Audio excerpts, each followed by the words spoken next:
Une journée chez Ça roule Raoul. Mais on n'a jamais fait un guide d'achat sur les voitures électriques. On attend quoi? Salut à tous. Aujourd'hui on se retrouve pour un guide d'achat sur les véhicules diesel qui polluent bien fort.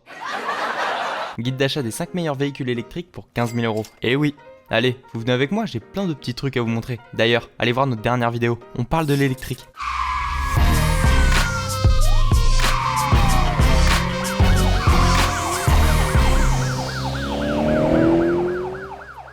Avec un prix du gasoil avoisinant les 2 € le litre, il n'a jamais été aussi tentant de passer à l'électrique. Prix de la recharge inférieur à celui d'un plein de carburant, coût d'utilisation réduit, assurance généralement moins chère, on ne compte plus les arguments en faveur de ce type de véhicule. Sur le papier, la voiture électrique est donc la solution idéale pour réduire son budget auto. Problème, malgré le bonus écologique, le prix d'achat en neuf reste élevé. Mais avec Ça roule Raoul, on rend le véhicule d'occasion autant, voire même plus sûr que le neuf. La Citroën C0 et la Peugeot Ion.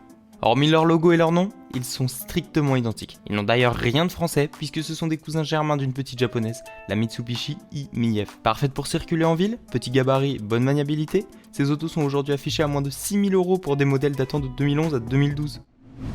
Les plus. Petit gabarit, parfait pour la ville, et monte rapidement en puissance.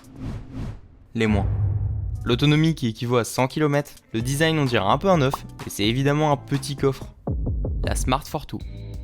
C'est en 2012 que Smart a décliné sa petite citadine de place en version électrique. Baptisée ED pour Electric Drive, sa petite batterie de 17,6 kWh de capacité limite son usage à la ville. C'est d'ailleurs une voiture agréable à conduire qui existe même en version cabriolet. Les plus. On prend les mêmes et on recommence, petit gabarit, parfait pour la ville, mais là il y a un bon petit look. Les moins. Le prix de l'entretien, les finitions et évidemment l'autonomie.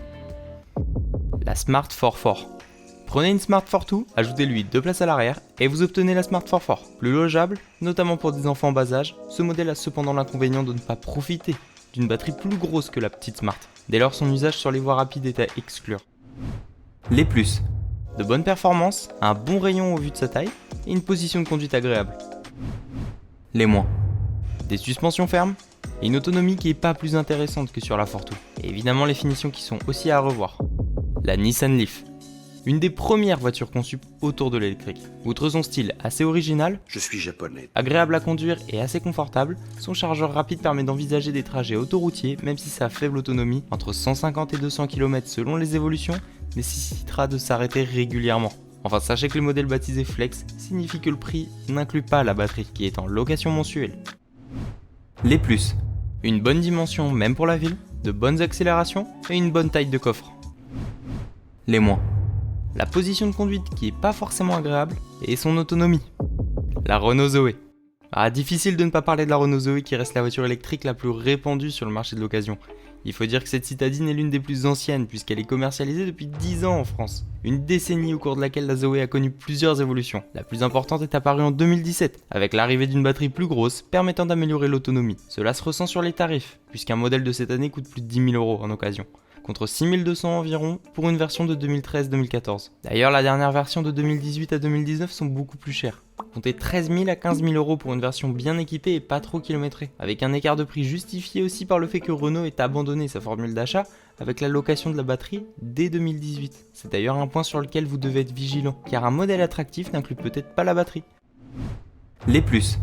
Une puissance qui est instantanée, une bonne ligne, enfin ça c'est mon avis, bon gabarit pour la ville. Les moins.